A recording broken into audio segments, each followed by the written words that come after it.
Upaya bangsa Indonesia mempertahankan kemerdekaan. Pertama, kedatangan sekutu di Indonesia. Sekutu datang ke Indonesia pada 29 September 1945 dianggap relatif terlambat apabila dilihat dari penyerahan Jepang yaitu 14 Agustus 1945. Namun demikian tidak dilihat terlambat apabila dilihat dari waktu penandatanganan piagam penyerahan Jepang kepada sekutu pada 12 September 1945. Ada dua hal yang menyebabkan sekutu terlambat datang ke Indonesia. Pertama, sekutu harus melakukan koordinasi di antara negara-negara anggota sekutu. Yang kedua, sekutu harus mengirim dan menunggu informasi tentang keadaan di Indonesia dari pasukan mata-mata. Ternyata sekutu datang ke Indonesia diboncengi NICA, yaitu suatu pemerintahan sipil Belanda yang bertujuan untuk kembali menguasai Indonesia.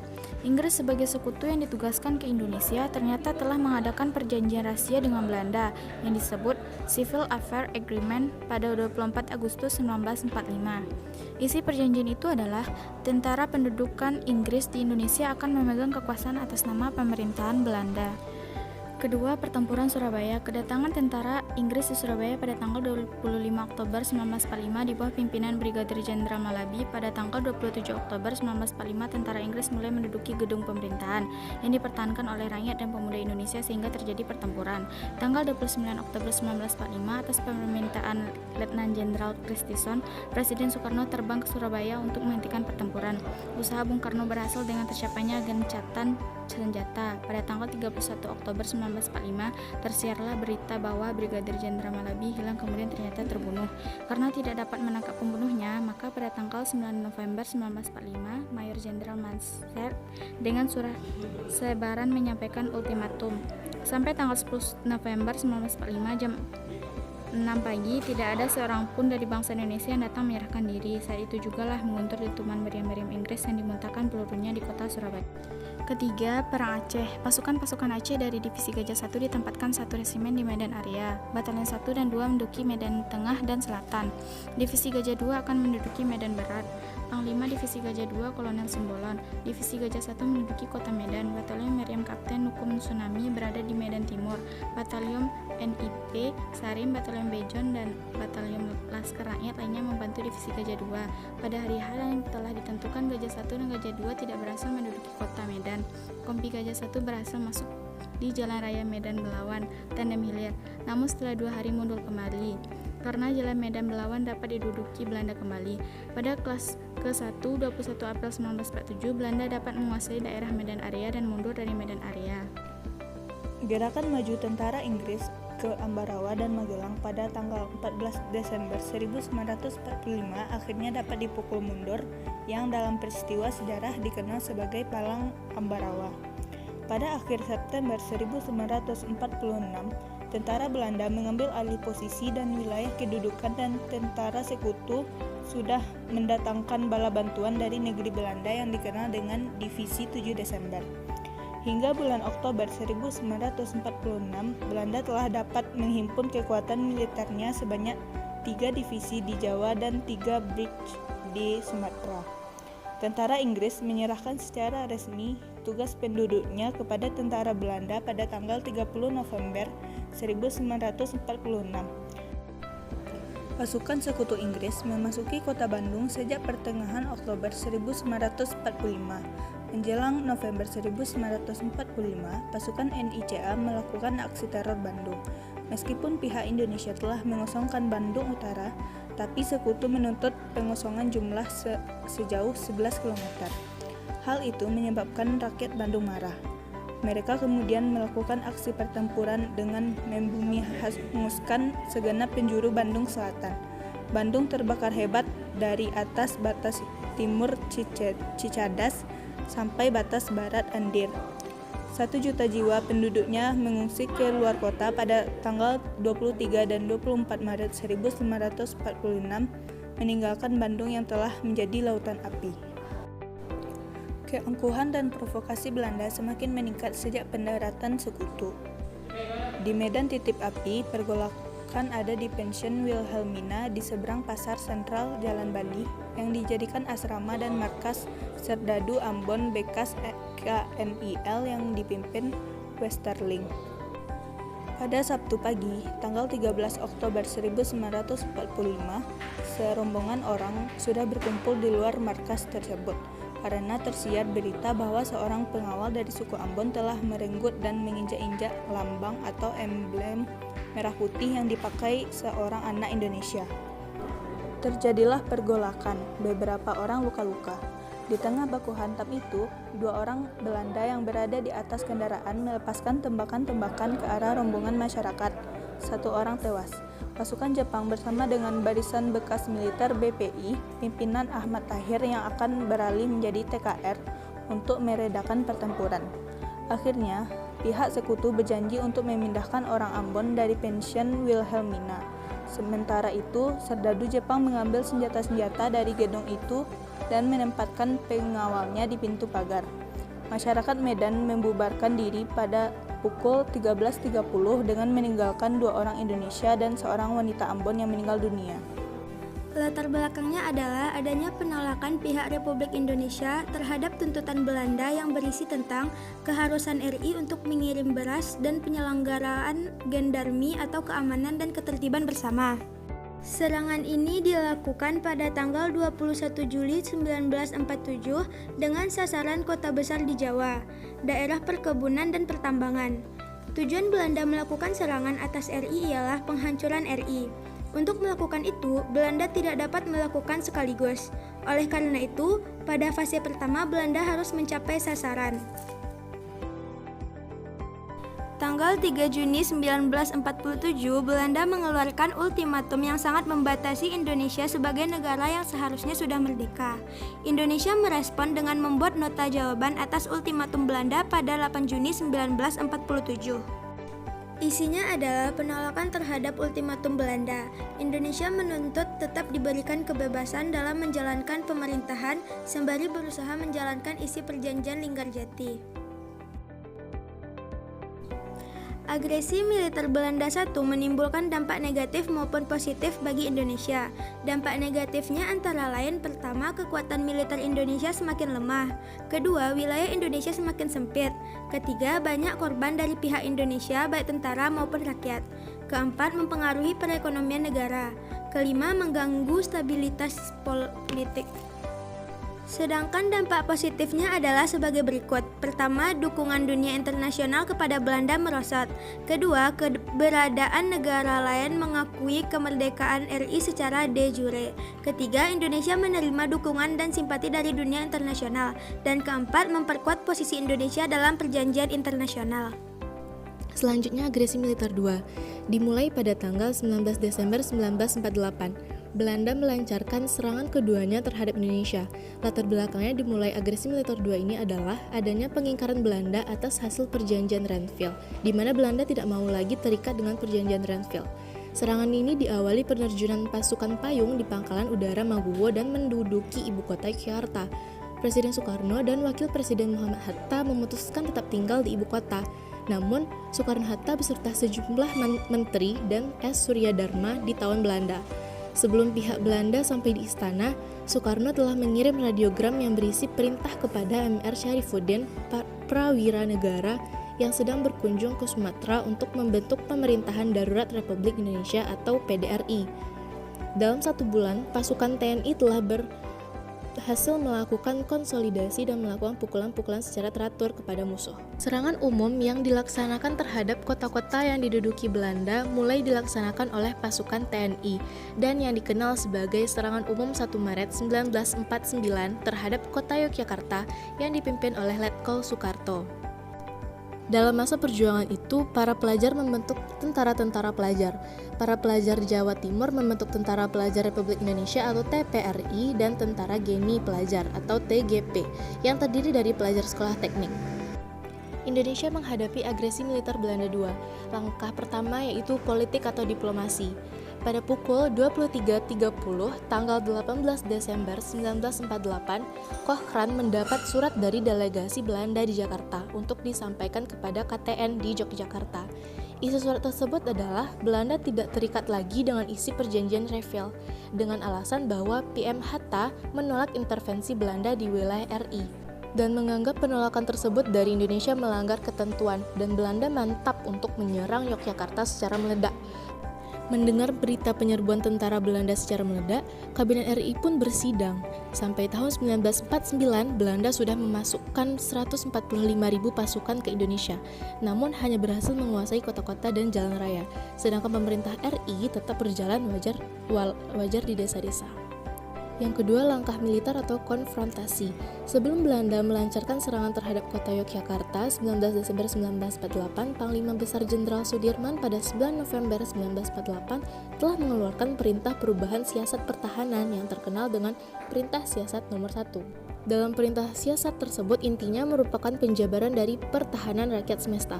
Selanjutnya, reaksi dunia terhadap agresi militer Belanda II. Yang pertama, negara Asia dan Afrika. Pada tanggal 20-23 Januari 1949, atas prakarsa Perdana Menteri India dan Birma diselenggarakan Konferensi Asia untuk membahas masalah Indonesia. Konferensi Asia mengeluarkan 3 resolusi untuk penyelesaian konflik antara Indonesia dan Belanda, yang isinya antara lain berupa kecaman keras terhadap agresi militer Belanda di Indonesia. Yang kedua, perubahan sikap Amerika Serikat. Amerika Serikat sejak Indonesia mempromokasikan kemerdekaannya selalu mendukung Belanda. Berdasarkan analisis dari berbagai sumber, Dr. Baskara Tewardaya menyampaikan bahwa Amerika Serikat selalu mendukung Belanda untuk menduduki kembali Indonesia. Alasan Amerika Serikat untuk menempatkan pada posisi demikian, yang pertama, ketakutan akan komunisme. Yang kedua, pentingnya Indonesia bagi kepentingan ekonomi Belanda. Indonesia yang kaya dengan berbagai sumber daya alam seperti minyak, emas, karet, bauksit, kopra, dan lain-lain telah menjadi sumber utama ekonomi Belanda selama masa penjajahan. Ketiga, kepentingan ekonomi Amerika. Yang ketiga, PBB. Dewan Keamanan PBB segera bersidang pada tanggal 24 Januari 1949 sebagai reaksi terhadap agresi militer Belanda II, sekaligus tanggapan terhadap desakan negara-negara Asia dan Afrika dalam pertemuan di New Delhi. Pada tanggal 28 Januari 1949, Dewan Keamanan PBB mengeluarkan beberapa resolusi. Yang keempat, Palang Merah Internasional atau PMI. Permasalahan antara Indonesia dengan Belanda tidak hanya menarik perhatian dan peran serta dari negara-negara dari berbagai belahan dunia, tetapi juga turut menarik perhatian dan peran serta dari berbagai organisasi internasional yang ada. Salah satu organisasi internasional yang tercatat pernah terlibat dalam urusan penyelesaian sengketa antara Indonesia dengan Belanda, yaitu Organisasi Palang Merah Internasional. Perjanjian Linggarjati. Latar belakang Perjanjian Linggarjati. Perjanjian Linggarjati terjadi karena Jepang menetapkan status quo di Indonesia. Status quo adalah mempertahankan keadaan sekarang sebagaimana keadaan sebelumnya. Hal ini menyebabkan konflik antara Indonesia dengan Belanda, yang salah satunya ditandai dengan peristiwa 10 November di Surabaya. Awalnya, pemerintah Inggris sudah mengundang Indonesia dan Belanda untuk melakukan perundingan di Hugh Value. Namun perundingan ini gagal karena Belanda hanya mau mengakui Indonesia atas Pulau Jawa dan Madura saja, sedangkan Indonesia meminta Belanda untuk mengakui kedaulatan atas Pulau Jawa, Sumatera, dan Madura. Akhirnya pada Agustus 1946, pemerintah Inggris mengirimkan Lord Killen ke Indonesia dalam misi menyelesaikan perundingan antara Indonesia dengan Belanda. Pada tanggal 7 Oktober 1946, di Konsulat Jenderal Inggris di Jakarta, dibuka perundingan antara Indonesia dan Belanda. Dalam perundingan ini, akhirnya menghasilkan persetujuan gencatan senjata pada 14 Oktober. Kemudian dilanjutkan dengan perundingan Linggarjati pada tanggal 11 November 1946. Perjanjian Linggarjati telah selesai pada 15 November 1946, tetapi baru ditandatangani oleh kedua negara pada tanggal 25 Maret 1947. Selanjutnya kita akan membahas tokoh yang terlibat dalam Perjanjian Linggarjati.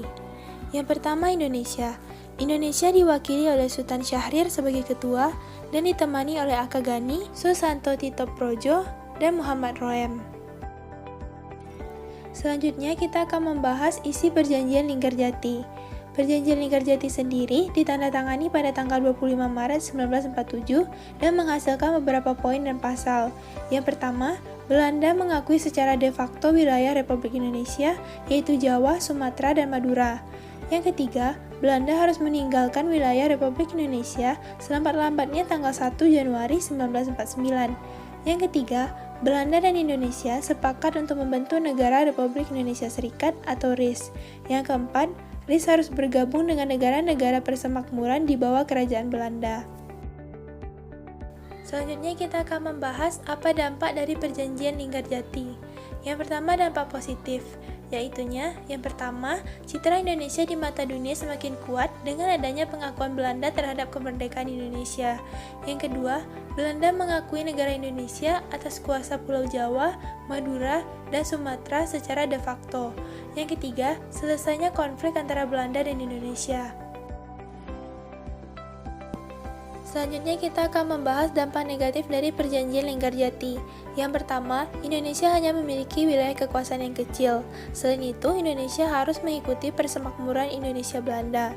Yang kedua, memberi waktu Belanda untuk mempersiapkan melanjutkan agresi militer.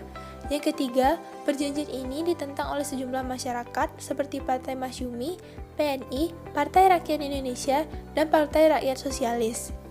Dan yang keempat, dalam perundingan tersebut, Sultan Syahrir telah dianggap memberi dukungan pada Belanda, sehingga membuat anggota Partai Sosialis dan KNIP mengambil langkah penarikan dukungan pada 26 Juni 1947. Perjanjian Renville. Pertama-tama kita akan membahas latar belakang terjadinya Perjanjian Renville. Perjanjian Renville terjadi atas usul dari Komisi Tiga Negara atau KTN yang dipertemukan oleh Indonesia dan Belanda dalam perundingan. Perundingan tersebut dilakukan di atas kapal Amerika Serikat yang bernama USS Renville. Perundingan tersebut diadakan pada tanggal 8 Desember 1947 ketika kapal tersebut sedang berlabuh di pelabuhan Tanjung Priok. Pada Perjanjian Renville, Indonesia diwakili oleh Mr. Amir Syarifuddin, sedangkan Belanda diwakili oleh R. Abdul Qadir Wijojo Atmojo yang merupakan orang Indonesia yang memihak kepada Belanda. Hasil perundingan Renville yang kemudian disebut sebagai Perjanjian Renville resmi ditandatangani pada tanggal 17 Januari 1948. Selanjutnya kita akan membahas isi Perjanjian Renville. Yang pertama, pembentukan Republik Indonesia Serikat atau RIS dengan segera. Yang kedua, Republik Indonesia merupakan negara bagian dalam RIS. Yang ketiga, Belanda tetap menguasai seluruh Indonesia sebelum RIS terbentuk. Yang keempat, wilayah Indonesia yang diakui Belanda hanya Jawa Tengah, Jogja, dan Sumatera. Yang kelima, wilayah kekuasaan Indonesia dengan Belanda dipisahkan oleh garis demarkasi yang disebut garis Van Mook. Yang keenam, tentara Indonesia ditarik mundur dari daerah-daerah kekuasaan Belanda seperti Jawa Barat dan Jawa Timur. Yang ketujuh, akan dibentuk Uni Indonesia Belanda dengan kepalanya Raja Belanda. Yang kedelapan, akan diadakan plebisit atau semacam referendum atau pemungutan suara untuk menentukan nasib wilayah dalam RIS. Yang terakhir, akan diadakan pemilihan umum untuk membentuk Dewan Konstituante RIS. Selanjutnya kita akan membahas dampak negatif dari Perjanjian Renville. Yang pertama, Perjanjian Renville membuat wilayah Indonesia semakin sedikit. Yang kedua, Belanda menguasai wilayah-wilayah penghasil pangan dan sumber daya alam. Yang ketiga, wilayah Indonesia terkukung wilayah yang dikuasai Belanda. Yang keempat, Belanda mencegah masuknya pangan, sandang, dan senjata ke wilayah Indonesia. Yang kelima, Indonesia mengalami blokade ekonomi yang diterapkan oleh Belanda. Efek yang paling dirasakan Indonesia adalah keharusan tentaranya pindah dari wilayah yang mereka kuasai sebelumnya. Ribuan tentara dari divisi Siliwangi di Jawa Barat berbondong-bondong pindah ke Jawa Tengah akibat Perjanjian Renville. Divisi ini dijuluki sebagai pasukan hijrah oleh rakyat Yogyakarta yang menyambut kedatangan mereka. Peristiwa ini dikenal sebagai Long March Siliwangi. Selain itu, kondisi politik Indonesia juga bertambah kacau setelah Perjanjian Renville. Perjanjian Rombongan. Yang pertama adalah latar belakang. Pada bulan pertama tahun 1949, karena didesak oleh Dewan Keamanan PBB, Belanda mengadakan pendekatan politis dengan Indonesia. Perdana Menteri Belanda Dr. Willem Drees mengundang Profesor Dr. Supomo untuk berunding. Undangan itu diterima dan merupakan pertemuan pertama antara pihak Indonesia dengan pihak Belanda sejak tanggal 19 Desember 1948. Pertemuan Perdana Menteri dan Dr. Supomo tidak diumumkan kepada masyarakat sehingga bersifat informal.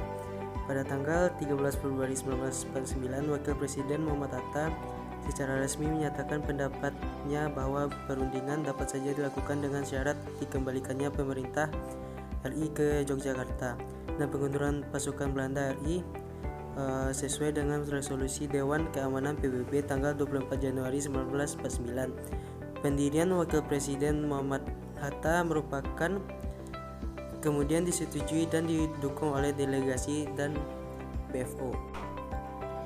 Berdasarkan kenyataan dan penjajahan politis yang dilakukan oleh Belanda terhadap para pemimpin Indonesia, diperoleh kesimpulan bahwa pada umumnya bersedia berunding. Oleh karena itu, Belanda pada tanggal 26 Februari 1949 mengumumkan akan mengadakan konferensi meja bundar pada tanggal 12 Maret 1949. Pemerintah Belanda mengutus Dr. Koch sebagai wakil tinggi mahkota Belanda untuk menemui Insinyur Soekarno beserta beberapa pemimpin Republik Indonesia yang masih ditawan di Pulau Bangka untuk menyampaikan rencana KMB. Pada tanggal 4 Maret 1949, Presiden Soekarno membalas undangan wakil tinggi mahkota Belanda. Dengan demikian, maka sebelum perundingan dimulai, secara tidak langsung Belanda harus sudah mengakui bahwa RI masih tegak sendiri. Sementara itu, pihak BFO juga mengeluarkan surat pernyataan yang berisi pemberitahuan bahwa BFO tetap dalam pendirian semula. Delegasi Belanda dipimpin oleh Dr. J.H. van Rooyen dan anggota-anggotanya. Perundingan dimulai pada 14 April 1949 yang dilakukan oleh Mr. Mohrom dari Indonesia dan Dr. van Rooyen dari Belanda dengan mediator Merle Cohran anggota UNCI dari AS. Perundingan ini dilakukan di Hotel Des Indes. Perundingan berlarut-larut dan sempat terhenti sampai 1 Mei 1949 karena terjadinya perbedaan pendapat yang tajam.